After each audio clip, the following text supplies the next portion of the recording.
Semua karena anugerah-Mu ya Bapa. Hari ini kami berada di sini ya Tuhan. Terima kasih. Terima kasih Tuhan.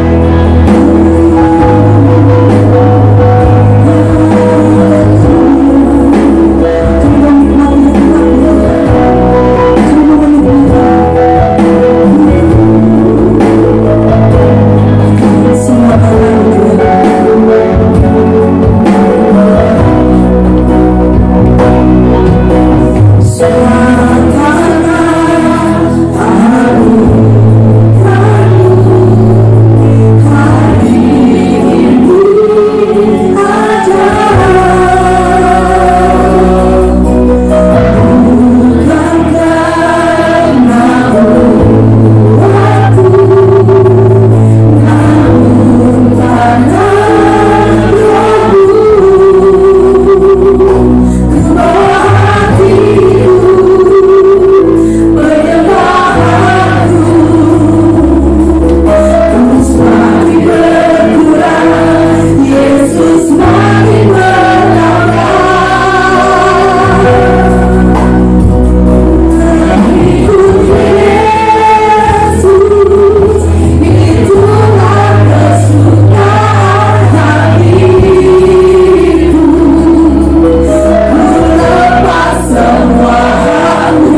tinggal di dalam Engkau ya Tuhan, dalam kondisi yang sulit, kondisi yang tidak baik, apapun kondisi kami tetap percaya bahwa Engkau beserta kami. Sebentar kami akan merenungkan firman-Mu. Biarlah firman-Mu menjadi kekuatan di dalam hidup kami, di dalam nama Yesus. Amin. Salam. Shalom. Iya.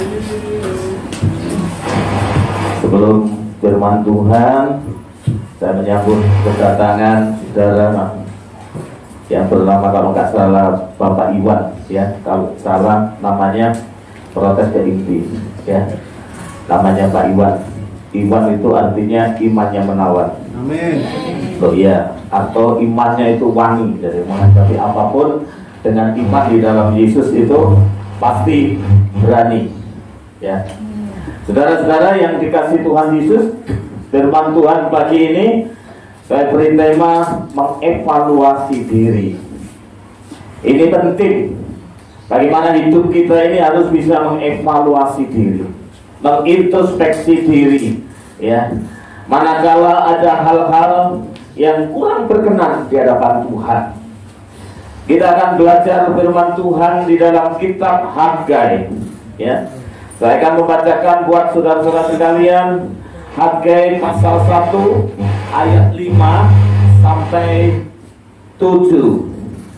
Begini firman Tuhan. Sekarang beginilah firman Tuhan semesta alam, perhatikan langkah hidupmu. Kamu menabur banyak tetapi hasilnya sedikit. Kamu makan tetapi tidak kenyang. Kamu minum tetapi tidak puas. Kamu berpakaian tetapi tidak merasa hangat. Orang yang bekerja untuk upah mendapat upah dalam pundi-pundi yang berlubang. Beginilah firman Tuhan semesta alam, perhatikanlah hidupmu. Saudara-saudaraku yang dikasih Tuhan, kota Yerusalem saat itu dihancurkan oleh orang-orang Babilonia yang dipimpin oleh raja namanya Nebukadnezar. Termasuk di sini Bait Salomo di tahun 586 sebelum Masehi. Saudara, orang-orang Yahudi tidak bisa beribadah dengan baik. Orang-orang Yahudi tidak bisa menyembah dengan baik lantaran mereka tidak memiliki altar yang resmi. Bangsa itu kembali dari pembuangan. Bangsa itu sudah lepas dari pembuangan. Mereka masih memikirkan hidupnya dulu, dan hal ini tidak salah, ya. Sepulang dari pembuangan, banyak hal yang dikerjakan, banyak hal yang diselesaikan, karena otomatis, ya, sosial, budaya, ekonomi, termasuk semuanya pasti perlu perhatian. Namun saat itu, saudara, bait Allah terabaikan. Di sini Tuhan memanggil bangsa itu untuk mengevaluasi diri, memperhatikan diri sendiri, mengerjakan sesuatu untuk kepentingan diri sendiri, untuk keluarga dan sebagainya. Ini bukan hal yang salah, tetapi bagaimanapun Allah harus diprioritaskan di dalam hidupnya. Saudaraku yang dikasih Tuhan, ya, Raja Quraisy dari Persia mengeluarkan saat itu maklumat mengizinkan orang Yahudi buangan untuk kembali ke negeri mereka, untuk membangun kembali Yerusalem dan Bait Suci. Rombongan orang Yahudi pertama yang kembali ke Yerusalem meletakkan dasar Bait Suci baru pada tahun 536. Namun di tengah-tengah kegembiraan dan harapan besar, ya, dia menghadapi tantangan dari orang Samaria dan tetangga lainnya secara jasmani menentang rencana pembangunan itu. Tentunya di sini menghadapi kelesuan rohani mulai timbul dari umat itu, dan mereka merasa, kenapa pekerjaan Tuhan begini sulit? Kenapa pelayanan begini sulit? Kenapa sesuatu untuk kemuliaan Tuhan begini sulit? Ada tantangan, ada kesulitan yang sedemikian besar, saudara-saudara, ya. Kenapa? Dan hal ini seringkali terjadi dalam kehidupan kita. Mengapa saya melayani? Mengapa saya sudah berpihak kepada Tuhan? Mengapa saya sudah mengasihi Tuhan sungguh-sungguh? Ada saja tantangan, ada saja persoalan, ada saja kesulitan. Maka imannya lesu. Ya, ada kelesuhan iman, kelesuhan rohani. Ya, kelesuhan mulai timbul, keputusasaan mulai timbul. Nah, saudaraku yang dikasih Tuhan, di sini, ya, bangsa itu karena ada kelesuhan rohani, maka bangsa itu, saudara-saudaraku yang dikasih Tuhan, menunda melakukan kehendak Tuhan, menunda pekerjaan Tuhan, merasa tidak penting, merasa belum penting, ya, karena tantangan begini berat. Di situ dikatakan di dalam ayat 2, saya pakai terjemahan baru, ya, mungkin tidak sama dengan saudara. Beginilah firman Tuhan semesta alam, bangsa ini. Saudara, kenapa Tuhan nggak bilang umatku? Kenapa Tuhan bilang bangsa ini? Ini ada satu kekecewaan. Coba kalau suami istri, ya, dulunya berkata, "Beb," gitu ya, "Hai sayang, ya, suamiku tercinta, istriku tercinta." Tiba-tiba ketika ada masalah, "Mbak, ya apa kabarnya?" Takut. Ada nggak suami seperti itu atau istri seperti itu? Ya, piye kabarnya? Takut ngomong gitu. Enak kabar. Ada nggak seperti itu? Kondisi seperti itu senang atau enggak? Ya, senang atau enggak? Kalau lagi senang, bagaimana kabarnya? Bahagia dong. Tanyakan suamiku tercinta. Nah, ini lagi habis. Tapi ketika tidak lagi bahagia, ya, ketika tidak lagi suka atau lagi ada masalah, ketika ditanya, "Piye kabarnya?" "Bos, tak ono iku." Sapa iku? Mbok tak ono sapa? Ono jenenge lho. Ya, mungkin jenenge Senen, jenenge Aris, jenenge Cangyong, ya toh? Jenenge Dian. Tapi kadang-kadang itu terjadi, betul enggak? Lagi emosi begitu, ya. Piye kabarnya? Bos, tak ono iku. Ya.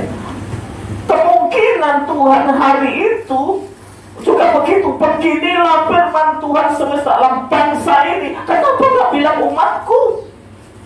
Berkata sekarang belum tiba waktunya untuk membangun kembali rumah Tuhan. Kenapa bangsa ini? Saudara, kenapa bangsa ini? Ada masalah di dalam bangsa itu. Bangsa itu belum mengutamakan Tuhan, belum memprioritaskan Tuhan di dalam hidupnya. Di dalam ayat 4 terjemahan baru, apakah sudah tiba waktunya bagi kamu untuk mendiami rumah-rumahmu yang berlapis papan, sedangkan bait ini tetap menjadi reruntuhan? Tuhan katakan, kamu sudah siap untuk dirimu sendiri, untuk kepentinganmu sendiri, sudah siap, ya, untuk kebutuhanmu sendiri sudah siap, untuk menyenangkan dirimu sendiri sudah siap.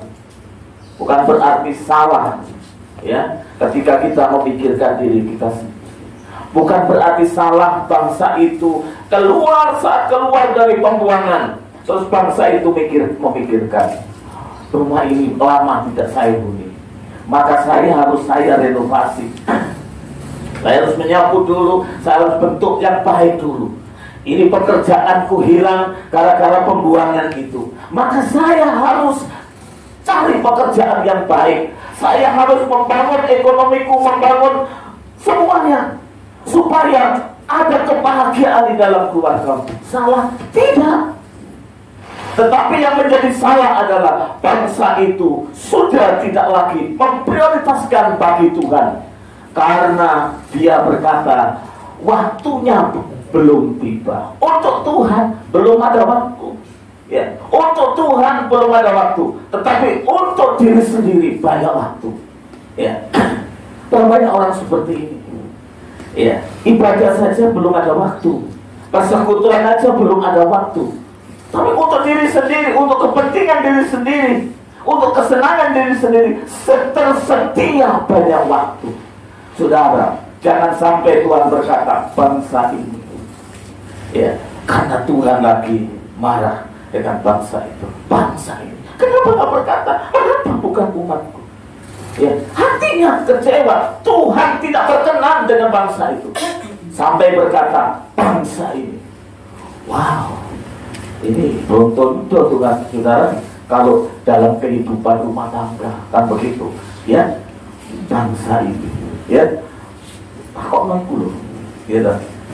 Iya, anak gue sekolah takut mengku loh. Nah, begitu. Kan kalau rapi, saudara, gitu ya, ya biasa yang, gitu ya.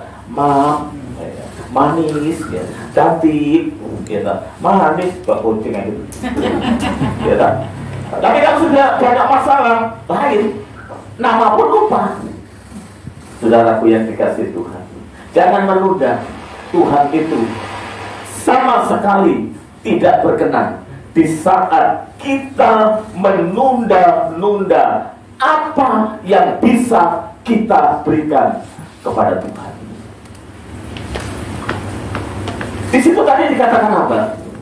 Ya. Perhatikanlah langkah hidupmu dalam ayat 7. Ala bakhaim simu, yang artinya apa? Prioritaskan Tuhan di atas segala-galanya. Tempatkan hatimu pada yang lebih tinggi. Ya. Ala bakhaim simu. Ya, tempatkan hatimu pada yang lebih tinggi, pada Tuhan. Ya, pada jalan Allah, pada jalan Kristus. Ya. Tempatkan di tempat yang lebih tinggi. Hatimu untuk siapa? Tempatkan hatimu untuk yang lebih tinggi. Taruh prioritasmu untuk yang lebih tinggi. Nah, kenapa kita tahu arti itu? Karena ada bahasa asli. Ya, karena ada bahasa asli. Ya. Sekalipun di desa, ya, tapi gak kalah dengan kota. Kota pun gak ada begitu ya, kapali, ya. Khotbah itu kalau ada bahasa Yunani, bahasa asli, ngomong apa, berdeka mencaci, ngomong kan begitu. Tapi kalau sudah ada khotbah-khotbah yang bilang, haleluya, Anda di sini nanti diberkati, pulang dari sini yang sakit sembuh, yang gak punya uang, pulang dapat uang. Lalu orang sopo ya, aku gak berani saudara. Saudara datang di sini gak punya dan pulang punya duit. Terus mereka tanya, ini duitnya Pak Is? Lah susah saya. Orang yang memprioritaskan Tuhan, saudara, jangan takut. Tanggung jawab kita itu yang harus dikerjakan. Tanggung jawab kita yang harus kita utamakan. Nah, kemarin uang tinggal 300.000. Dapat berita ada teman yang meninggal. Lah masa pendeta maisong 50.000. Sorry deh. Lo kan begitu. Masa maisong 50.000? Ya gak pantas, ya kan? Akhirnya 200.000. Ya sampai barang Tuhan. Hamba gak duit kan. Belum begitu, Tuhan gerakkan yang 100 kasihkan orang itu. Tak kasihkan. Waktu itu, ya. Pulang nawani Budes, mampir mana? Kabeh dipakai. Oh itu loh. Tapi bujuku ya paham kan. Ya. Terus parah Pak. Puji Tuhan. Ya. Loh berarti kan saya bukan berarti nggak perhatian. Karena perhatian salah ya gelem. Gitu. Gelem. Ya apa yang terjadi? Kayak apa? Sabtu kemarin. Saudara, aku lucu loh saudara. Di Indonesia mungkin ada tahanan politik, tahanan perang, ya, tahanan kejahatan, sing nyopet, sing apa itu ya. Lah ini kan tahanan warung loh. Lah ini kan, saudara. Mungkin dengan iman dari negara Ngastino orang itu ya. Mungkin dengan iman duduk diam makan dalam nama Yesus. Semoga ada malaikat Tuhan yang segera kirim ke sini. Apa nih? Malaikat itu dia utama. Mau berangkat. Mas, tolong jemput saya. Sudah 12 jam di sini. Kapok. Loh, iya tuh. Begitu. Tapi untuk kemuliaan Tuhan, saudara, jangan takut. Ya, habis Pak. Pagi-pagi di WA salah satu teman dari Shalom Pak, teman saya sudah, anak saya sudah kirim. Lah kirim apa? Tak lihat. Oh, haleluya. Ya, Tuhan itu gak pernah utang, saudara. Prioritaskan Tuhan sungguh-sungguh. Ya, lo ini kalau berkat itu ya, wah, no, saudara. Padahal cuma kok awalnya 200 mah kok, lah ini bojoku mas apa? Begitu. Ya, tapi satu hal, ya, kalau kita prioritaskan untuk Tuhan, gak mungkin Tuhan itu gak berkati. Tapi kalau tidak kita prioritaskan hidup kita untuk Tuhan, kita di PHP. Coba kalau saudara lihat di sini. Sekarang berilah firman Tuhan semesta alam, perhatikan langkah hidupmu.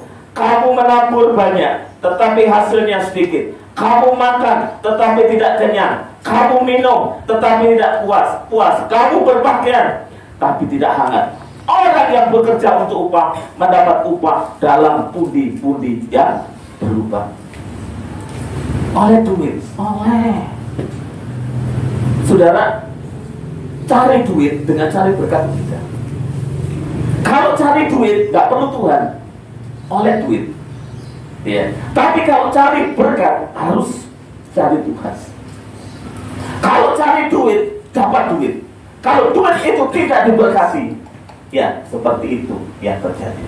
Maka saudaraku yang dikasih Tuhan, ketika hari-hari ini ada persoalan hidupmu, ada kesulitan, ada tantangan, ada pergumulan, ada macam-macam persoalan hidupmu, ayo kita introspeksi diri kita sendiri. Jangan salahkan orang lain. Ya, orang tuamu kamu salahkan, saudaramu kamu salahkan, lingkunganmu kamu salahkan. Orang-orang Kristen macam seperti ini gak mau berkat, saudara. Pasti ya, tempatkan hatimu pada hal yang lebih tinggi. Ya, jangan egomu yang lebih tinggi, angan-anganmu yang lebih tinggi, obsesimu yang terlalu tinggi sampai lupa siapa kamu. Ya, cita-cita boleh setinggi langit tanahnya, tapi harus rasional. Ya, harus rasional. Jangan terprovokasi dengan emosi, jangan terprovokasi dengan keinginan sehingga kita lupa apa yang Tuhan kehendaki. Dampak orang yang salah prioritas. Ya, tadi saya katakan panennya titik. Ya. Sekarang bagilah firman Tuhan semesta alam, perhatikan langkah hidupmu. Kamu menabur banyak, hasilnya sedikit. Bukan gak panen, ya, panen, tapi hasilnya sedikit. Kamu makan, tapi tidak puas. Beda yang diet. Ya, siapa yang diet? Ada di sini ya. Oh, mau banget diet. Saya pokok aman kelas ini. Oh, tapi tetap tidak saya ilmu. Bukan waktu. Ya, kopi ini saya sanggup. Lah, ini bukan diet, gak puas gitu loh. Makan banyak, gak puas.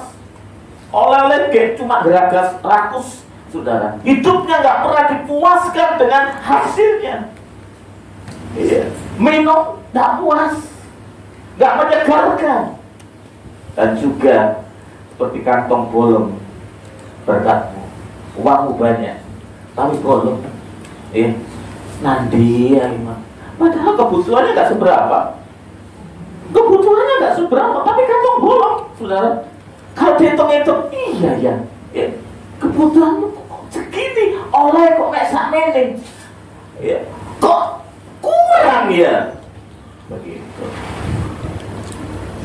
Persepuluhan lupa, ngeslot, ingat, kali ini saudara, jangan sampai, ya, Tuhan itu jangan main-main, jangan dipermainkan jangan main-main sama Tuhan, begitu.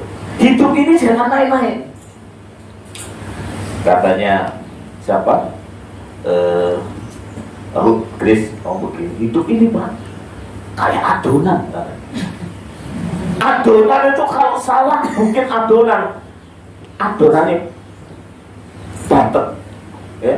Adonannya apa tuh? Nggak jadi adonan, nggak berkembang. Salah. Oh kayak apa mulu saudara? Salah adonannya ya mati yuk tadi. Wes jauh waktu digoreng kok cilik-cilik koyok meripati titik. Salah, ya. Gipangan, tetap bisa gipangan, tapi nggak puas, ya. Si Tuhan, hari ini kita nanti dapat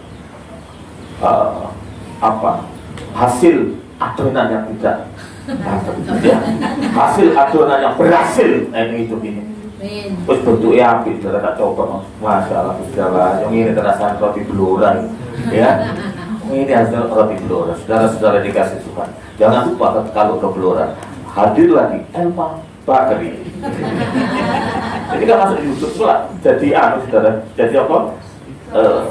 Ikan. Lu endorse itu kok gimana? Kemarin, mak, haleluya.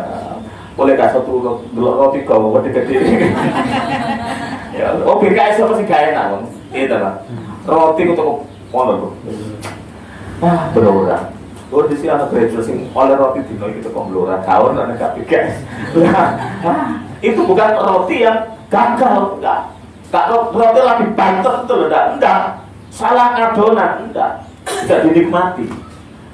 Coba kalau salah adonan, ya apa kerja salah adonan guys? Tidak dimakan enggak? Tetap bisa ya, tapi gak enak ya. Uang kucing yang mati. Jadi gimana? Dimakan orang usia 80 tahun yang alah gimana? Oh enak ayam, enak lah. Nih sisi makan roti. Kalau rotinya nggak jadi, dicakot molor, nggak dicakot kok. Kepingin manyan, diatur no kucing yang mati, tidak atur no pedus, sing lagi bunting langsung ngelahirin no.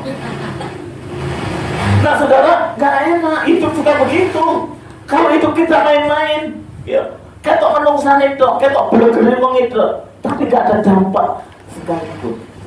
Hati-hati, prioritaskan hidupmu, karena ketika kita dampak, kalau kita salah melakukan sebuah prioritas, dampaknya begini. Bukan gak duit, saudara. Bukan gak iso mangan, iso.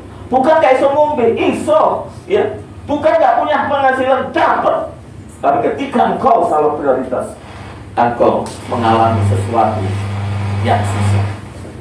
Ya, sesuatu yang susah. Mari kita menghargai eksistensi Allah, keberadaan Allah di dalam hidup. Ya, dikatakan dalam ayat 8, naiklah ke gunung, bawalah kayu dan bangunlah bait itu. Aku akan berkenan kepadanya dan dimuliakan firman Tuhan. Artinya apa, saudara? Orang-orang Israel, bangsa itu, bangsaku, ingat, hargai eksistensiku, hargai eksistensiku. Bangun bait itu bukan masalah bagusnya, saudara, ya. Orang menghargai eksistensi Allah itu bukan dengan bangunan gereja yang besar, megah, tapi orang yang menghargai eksistensi Allah itu dengan ketaatan. Tuhan katakan taat dengan perintah Tuhan, naik ke gunung, bawa kembali kayu dan bangun. Jangan malas untuk pekerjaan Tuhan. Ketika Tuhan itu puas, maka hidupku juga puas, hidupku juga dipuaskan. Selama ini, saudara-saudaraku yang dikasih Tuhan, dari mana? Saya heran saudara kalau ditanya teman-teman dari asosiasi teman-teman di asosiasi itu kan, kalau ditanya, Pak kerja apa? Enggak, saya di rumah, goda cucu, goda anak, ya, goda istri. Terus mangannya apa, Pak? Nah, itu repot. Sampai takon ngono aku dhewe bingung. Ya. Sampai takon ngono mangan apa ya aku bingung, kok nang mangan gitu loh ya. Ya. Banyak orang yang hidup ini ya menjadi aneh gitu loh. Kalau hidupmu itu nggak bekerja, hidupmu itu seperti itu, gitu ya. Jadi aneh gitu loh. Tapi bukan berarti nggak bekerja itu malas, nggak bekerja itu karena ketaatan.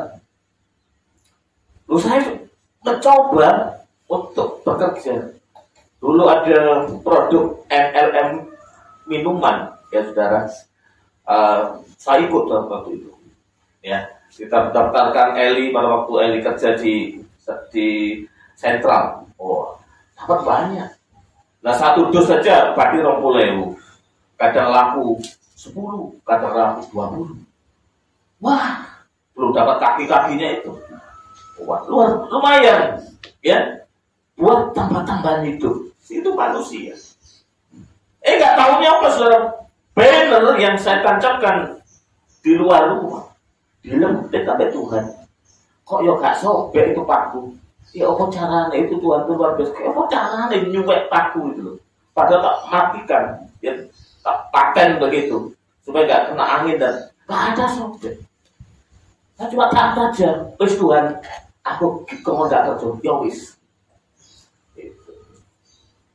Saya dulu ngomong sama Mbak Siti, ibu saya. Ketika Mbak Siti ditanya, menikah itu nyambut gawe apa? Gak nyambut gawe. Lo kan nyambut gawe bojomu pangan apa? Gimana sego? Aku ini lo butuh lagi. Kayak waktu kenceng biar iki jadi ngono sekarang. Ibuku begitu, ya. Kenceng be. Wong anak kok lo butuh kayak duit tuh. Sopo sing ngekei? Oh, wong anak kok anu. Kok kono garap-garap sawah. Oh, males panas ireng. Padahal aku dewe masih. Ya gitu ya.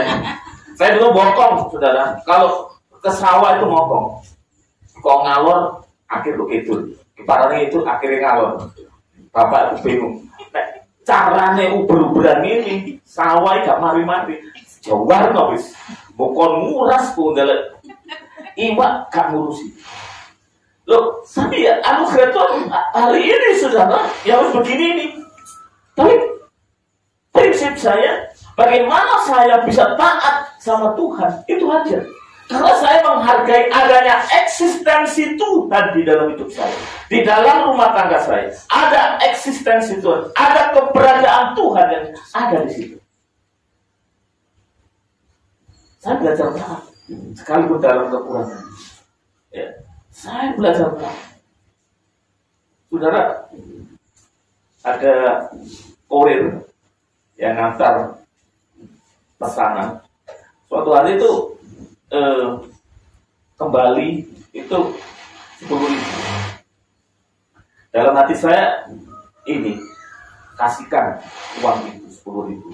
Saya nggak mikir begini 110, 120 bukan uang ngono ya kan ngono biasa ibu-ibu kan biasa ngono.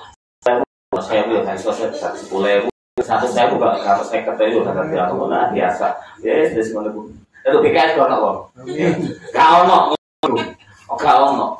Sing dipetangi wong kok. Halah, opo petangi ku malu. 20.000 kok ono petangi ku. Kada di 20.000. Ya ampun, aja nang-nang. Akhirnya kok metu cucu. Ada gini kan.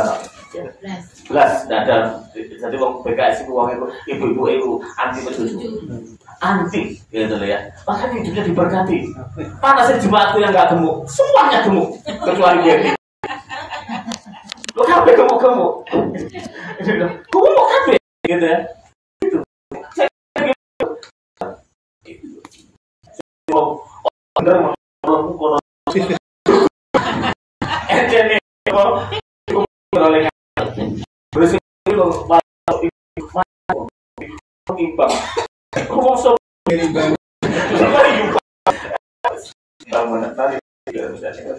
Ya, hargai eksistensi Tuhan.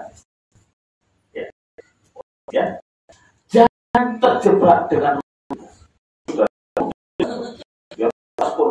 miliki uripmu. Jangan terjebak dengan rutinitas sampai lupa dengan Allah, sampai lupa dengan Tuhan. Sebenarnya mereka itu masih punya keinginan. Gak ada orang percaya gak punya keinginan untuk Tuhan. Sama sekali gak ada. Gak ada. Saya yakin semales-malesnya orang pasti punya keinginan untuk Tuhan.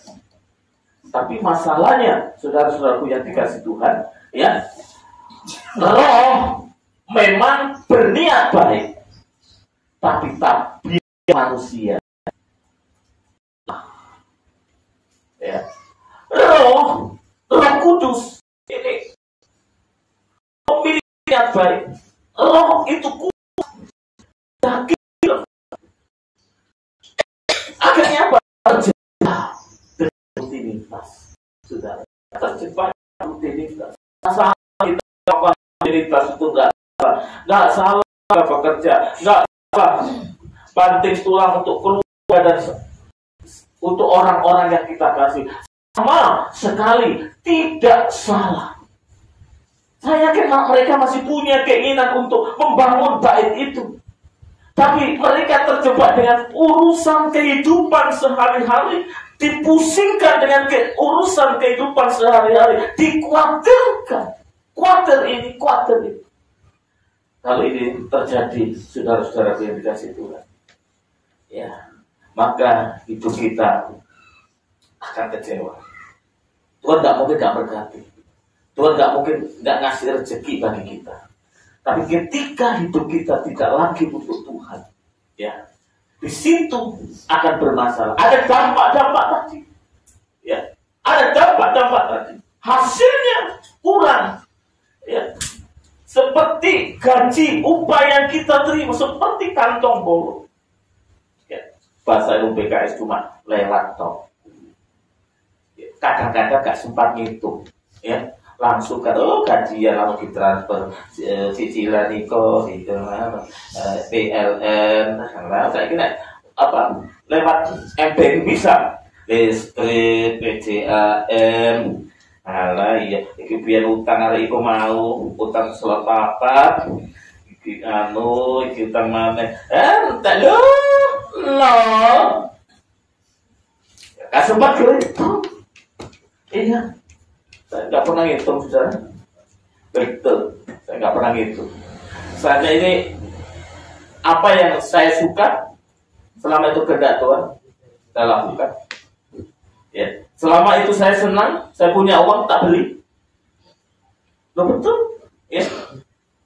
Asal apa? Ya, nggak masalah. Untuk menyenangkan diri sendiri itu nggak masalah. Tapi ingat satu perkara besar. Satu masalah besar terjadi ketika kita melupakan Tuhan di dalam hidup. Saudaraku yang dikasih Tuhan, kitab Hagai ini kitab yang paling kecil. Dan tidak biasa kalau kitab yang paling kecil tertulis begini. Demikianlah firman Tuhan. Tahu banyak, saudara.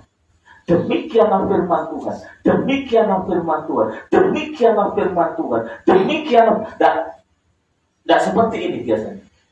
Kalau kitab-kitab kecil ini nggak terlalu banyak seperti kitab Hagai ini.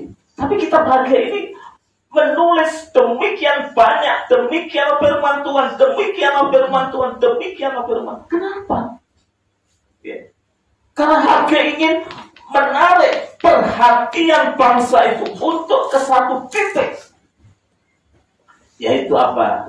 Tuhan. Hagai mau katakan ini bukan main-main, ini dari Tuhan, ya, ini dari Tuhan. Hagai mau menyampaikan sumbernya perintah itu dari Tuhan. Begitu pentingnya, ya, begitu dasarnya sampai ditekan berkali-kali itu. Kenapa? Karena bangsa itu sudah sangat dibenci oleh Tuhan. Dia kan bangsa pilihan. Kenapa Tuhan tidak ngomong umatku? Wah, kenapa nggak ngomong gitu?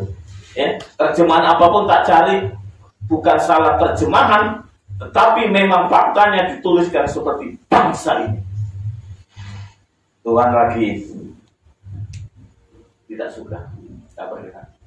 Jangan sampai, yes, Tuhan tidak menyebut nama kita. Jangan sampai Tuhan cuma berkata orang Kristen itu susah, saudara. Tapi biarlah Tuhan berkata, orang yang saya sayangi ini, inilah yang kukasihi. Kepadanya lah aku berkenan. Seperti Tuhan Yesus pada saat dia jadi manusia, ya, dia berfirman, Allah katakan, Bapa katakan, inilah anak yang kukasihi. Kepadanya aku berkenan. Betul-betul bangsa itu mengecewakan sampai Tuhan tidak menyebut namanya. Ya. Hati-hati kalau sudah tidak disebut namanya. Ya. Kalau istrimu sudah tidak lagi menyebut yang bagi kamu, hati-hati. Ya. Gak dikasih kopi. Tapi gampang. Saya kasih tip. Ya. Kalau gajimu tidak ditransfer, amplop tidak akhir bulan keno, mending bulan. Ya. Saudara-saudara yang dikasih Tuhan. Menurut J. Vernon MK mengutip dari Frank Morgan, ada 3 seruan di perikop ini. Ya. Apa seruannya?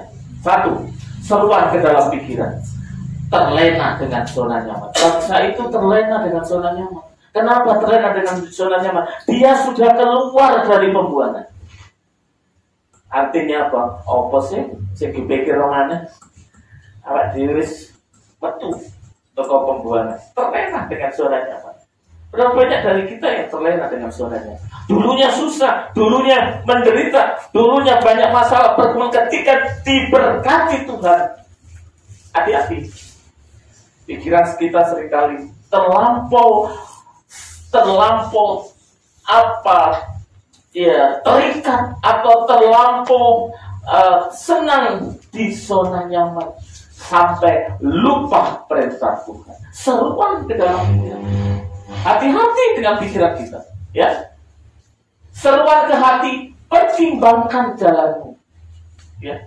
Bagaimana hatimu? Prioritas itu adalah berawal dari hatimu. Di mana prioritasmu kau taruh? Di mana prioritasmu kau sematkan? Bangsa itu tidak lagi memprioritaskan hidupnya untuk Tuhan. Seruan pada kemauan. Kalau pikirannya sudah beres, hatinya beres, benar, maka kemauannya naiklah dan bangun kembali. Ada seruan, saudara. Ya, ada seruan. 3 seruan penting. Dan hari ini juga kemungkinan seruan itu untuk diri kita. Jangan sampai hari ini ketika engkau sedang ada dalam berkat Tuhan, engkau sudah keluar dari persoalan hidup, engkau sudah keluar dari masalah kesulitan, sehingga engkau merasa itu sudah tidak lagi butuh Tuhan lagi. Dulunya berseru kepada Tuhan karena banyak masalah, dulunya datang beribadah, dulunya doa, dulunya baca Alkitab, sekarang lupa. Sehingga ketika pikiranmu salah, maka prioritasmu juga salah, maka kemauanmu untuk Tuhan juga bermasalah. Dengan jemaat yang dikasih Tuhan, jangan lesu rohani kita, agar tetap bisa bekerja buat Tuhan. Jangan terjebak dengan rutinitas, agar tetap mampu memprioritaskan segala sesuatunya untuk Tuhan. Ayo kita prioritaskan. Ayo kita pilih hidup kita ini hanya untuk memuliakan Tuhan, agar berkatnya senantiasa bisa kita nikmati. Bukan hanya bisa kita terima, tapi kita nikmati. Kita mungkin hanya bisa menerima, tapi tidak bisa menikmati. Tapi hari ini ketika prioritas hidupmu hanya untuk Tuhan, engkau bukan hanya menerima, tapi menikmati. Tuhan Yesus memberkati. Bapak yang baik, terima kasih. Ampuni segala dosa kesalahan kami, sucikan, kuduskan, layakkan kami. Seringkali kami lupa akan pentingnya bagaimana kami harus hidup yang terbaik untuk kemuliaan nama. Kami dialihkan fokus kami bukan kepadamu, tapi kepada yang lain. Kami susah memprioritaskan hidup kami untuk Tuhan. Terima kasih Tuhan. Di dalam nama Yesus kami ucap syukur dan berdoa. Amin.